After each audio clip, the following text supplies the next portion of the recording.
তো সবাই কেমন আছো? দেখা যাক আজকে কি রান্না করা যায়। ছেলেও একটু বেরিয়েছে, ওর বাবাও বেরিয়েছে। এখন দেখি কি রান্না করি, কি এনেছে বাজার থেকে। বাবা ফলি মাছ এনেছে আজকে, আর পাবদা মাছ। আবার কালকেও পাবদা, আজকেও পাবদা। যাক, ফলি মাছটা কেটে ফেলি। পাবদা মাছটা তো কেটে নিয়ে এসছে। এখন এই ফলি মাছটা কাটবো। এই ফলি মাছ কাটা হয়ে গেছে, এখন হলুদ মাখবো। আর এই হলো উচ্ছে, উচ্ছের মধ্যে আলু দেবো। আলু আর উচ্ছে দিয়ে এই ফলি মাছটা রান্না করব।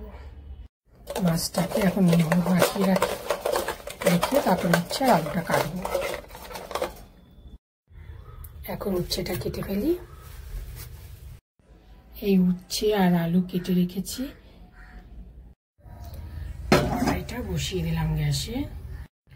কড়াইতে তেল দিয়ে দিলাম, যেহেতু মাছটা ভাজবো তাই একটু বেশি করে তেল দিতে হবে।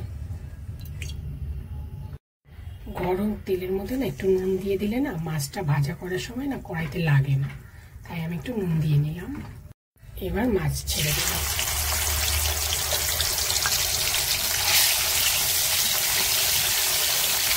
এখানে ফলি মাছ ভাজা হয়ে গেল। এবার তেলের ভেতরে রাঁধুনি ফোড়ন দিয়ে দেবো। এবার নুন দেবো, হলুদ দেবো। এবার ভাজা হবে।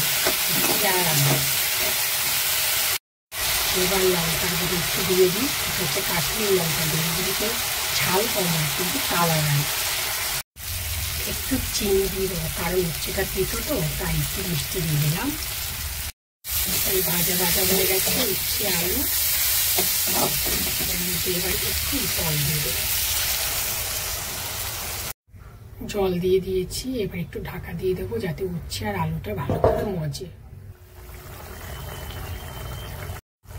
যেহেতু ঝোলটা ফুটে গেছে, এবার মাছটা দিয়ে দেবো।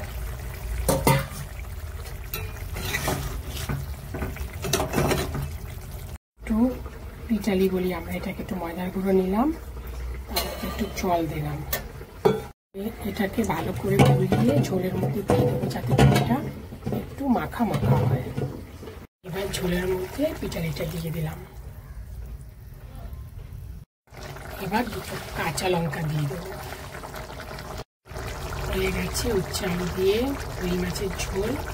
আর নুন আমি আগেই দেখে নিয়েছি। এবার মাছটা থালায় ঢালবো। এই হলো উচ্ছে আলু ফলি মাছের ঝোল। একটু পাতলা রেখেছি, যত টানের দিন এই মাছ খাওয়ার সময় খুব উপকার।